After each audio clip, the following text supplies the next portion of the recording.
The most dramatic and controversial types of reported miracles are often associated with religious sites, churches, shrines. Thousands of people have told of seeing visions and witnessing weeping or bleeding religious artifacts.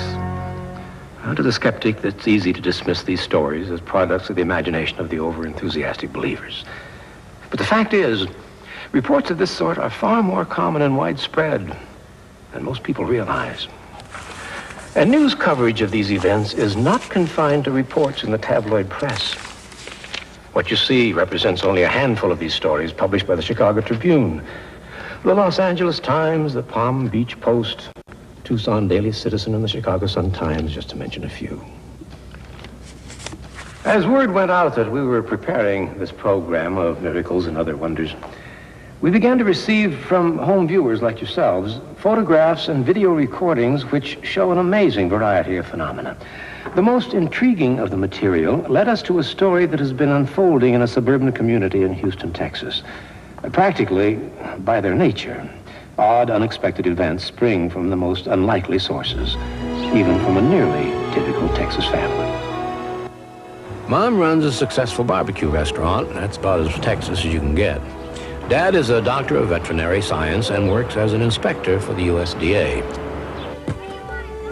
Their son is a typical young teen into baseball and basketball. Along with about 300 other families, they attend this church on Mulberry Lane in the Houston suburb of Bel Air. They are the Ayub family, husband and wife, Tharwat, the veterinary doctor, and Nahed, the barbecue entrepreneur, who immigrated to this country from Egypt 15 years ago, and 13-year-old Isaac, their ball-playing, pizza-loving, American-born son. But more than their heritage distinguishes the Ayub family, two events in recent years have rocked their lives. In 1989, a series of tests at Texas Children's Hospital in Houston revealed that Isaac had contracted a life-threatening illness, acute lymphoblastic leukemia. Under the supervision of his primary care physician, Dr. Atef Rizkallah, Isaac began chemotherapy treatments. In December 1991, Isaac developed a severe sore throat. Dr. Rizkallah immediately feared the youngster's leukemia had taken a turn for the worse. Instead, he discovered that his young cancer patient had become abruptly and unexpectedly cured. The biopsy was negative. The leukemia has completely subsided, and he was leukemia-free at the time. What had changed? What was different now that had brought about the sudden and apparent cure? Family, friends, and hundreds of strangers who have visited this quiet suburb believe it is this: a commonly available portrait of Jesus Christ which hangs on the bedroom wall in the Ayub family home in Houston. What's so unusual? On November 11th, 1991, this portrait, a gift from a family friend, began to weep. Not just a drop or two. The surface of the picture was virtually leaking. Oily, tear-like drops covered the front. Isaac's mother recalls the events that started it all. Isaac was sick, and I left him in his bed. I went out of the room. He was laying down in my master bedroom, and suddenly he was screaming. And I just happened to look at the picture, and the eyes, they just started moving. And then the hands of the Jesus, they moved up like that. And then they went back down really fast, and I was scared, so I ran out of the room. After that, I went back to the room. I saw Jesus' eyes moving, and he started tearing, a lot of liquid. The weeping has continued now for months. There's so much liquid oozing from the portrait, a holder containing cotton batting had to be situated below the picture to absorb all the fluid. In the months since the phenomena first began, thousands of people, hundreds a day, have flocked to witness the weeping portrait. 2 of my cotton balls out of several that was given to me reoccurred with oil.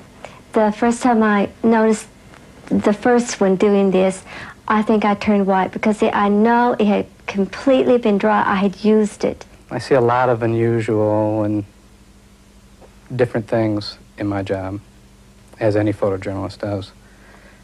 But this one kind of took the cake. The Pope of the Coptic Church, the Christian sect in which the Ayubs are members, sent Bishop Tadros all the way from Cairo to examine the portrait. The picture was removed from the wall and inspected. The front of the portrait was wiped dry, and they waited. Soon the tears began to flow again. Local religious authorities asked Mrs. Ayoub to put it on display in St. Mark's, the church where they attended. Mrs. Ayoub was reluctant. And I asked him to leave it for me because it's a gift from God. And I asked God to give me something instead. While her reluctance may arouse a skeptic's suspicion about the authenticity of the weeping Jesus, what happened next startled even the most devout believer. Mrs. Ayoub hung other portraits of Christ on the same wall as the original picture. Amazingly, after a short time, they too began to weep. And visitors who came to witness the phenomena and pray in the former bedroom that had become something of a shrine also brought portraits to place in the room.